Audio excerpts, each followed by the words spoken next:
question and answer session, we first give opportunity for the non-Muslim to ask questions. First, treat the patient with heart attack. The person with common cold will not die. But if you don't treat the patient with heart attack, he'll die. So first, if you have to do both dawah and islah, speak to the Muslim and non-Muslim both. But if your time is limited, first you speak to the non-Muslim.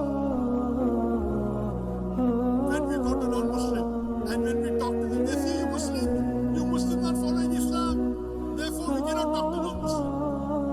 I said, this is nonsense. I don't agree with them. Do you know today, the Christian missionaries, there are hundreds of thousands of Christian missionaries throughout the world. They are knocking at the doors of the Muslim.